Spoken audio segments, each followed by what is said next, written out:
Soldier Mage King, Chapter 24, The Mark of Nimueh.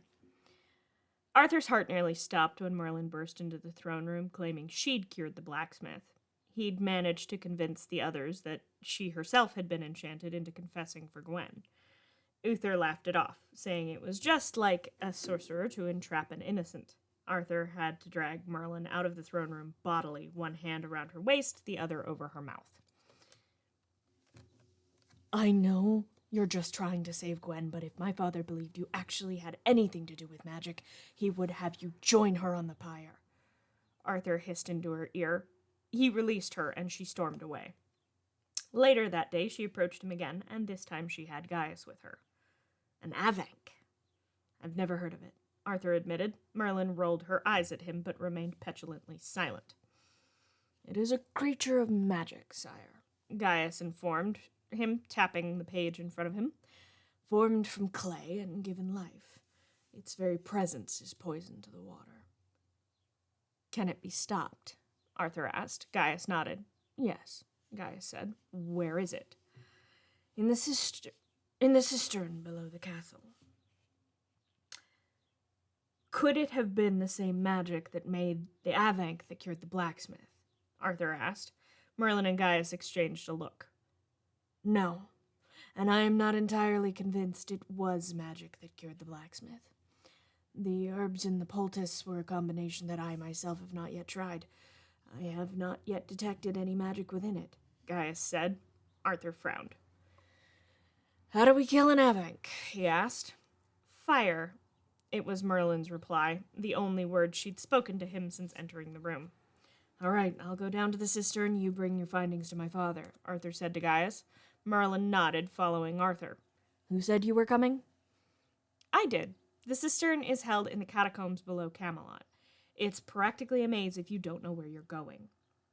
Merlin stated, grabbing 2 unlit torches off the wall. And you know where you're going, do you? He teased. Yes, I've been studying up, she said, glancing at him. The creature in the caves was almost as tall as Arthur. He instinctively swung his sword, but Merlin yelled at him, reminding him of the torch in his hand, which he swung back at the creature. The fire flared as a wind kicked up. Later, Arthur would wonder where the wind had come from, and put it down to someone in a passage opening a door to the outside. Once the Avank was dead, Merlin and Morgana rushed up to him, but something in the water caught Merlin's eye. Do you see that? She asked, pushing Arthur's arm up, still holding the torch. Something was gleaming in the water.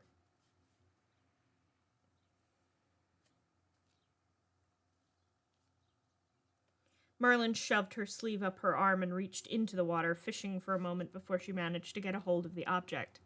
It was an egg. We need to get that to the king, Morgana stated, and they rushed past the burnt corpse of the creature. The evidence was enough, along with Gaius' testimony that the poultice had never been magical. Who do you believe planted the poultice? Arthur paused as he heard Morgana speaking to Gwen, newly released from the dungeon. I don't know. Many knew my father was ill. Gaius claims it was a would-be physician with more good nature than sense, Gwen said, laughing slightly. That gave Arthur pause. He knew someone who fit that description to a T. In fact, she was in his room right this moment, sorting out his laundry. He shook his head. It was better if no one knew who had done this particular good deed. Even though the poultice had turned out to be mundane in nature, Arthur didn't wish to see Merlin in a cell. He paused again, wondering just when he had become so fond of her. She'd only even come to Camelot 3 months ago. Yet she was already a fixture in his life, one he would not see taken away if he could help it. Nimueh stormed around the well she used for scrying. It was an easy way to peek into the goings-on at her old home. Camelot was not as it once had been, a place of peace, rather a place of shadows. In one such shadow resided the young witch who was currently vexing Nimueh. In any other circumstance, she would have been delighted with the girl. Too few were blessed with the gift, and too few actually used it. But this one was using it to protect the spawn of Uther Pendragon. The gift of life Nimueh should never have helped bring into this world. She knew Arthur's fate was to die at the hands of a druid, a young boy she had looked in on a time or two. But this girl, this Merlin, her fate was shrouded as though someone was hiding it from her. She had attempted to glimpse into the future, but it was difficult, more so than it should have been. That could mean only one thing. Her death was nigh. Nimueh had never feared death, not truly. She would see many kin and friends when she died. She could finally apologize to Igraine for her mistake in helping Uther, but that she could not find Uther's death before her own angered her. And she could only find one logical reason for that. The girl was protecting him as well as his son. Then the girl had to die. It was simple as that. But the how, that was the difficulty.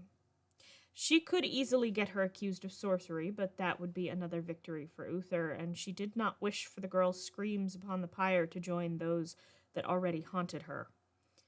But if she could kill two birds with one stone, then perhaps destiny would turn in her favor.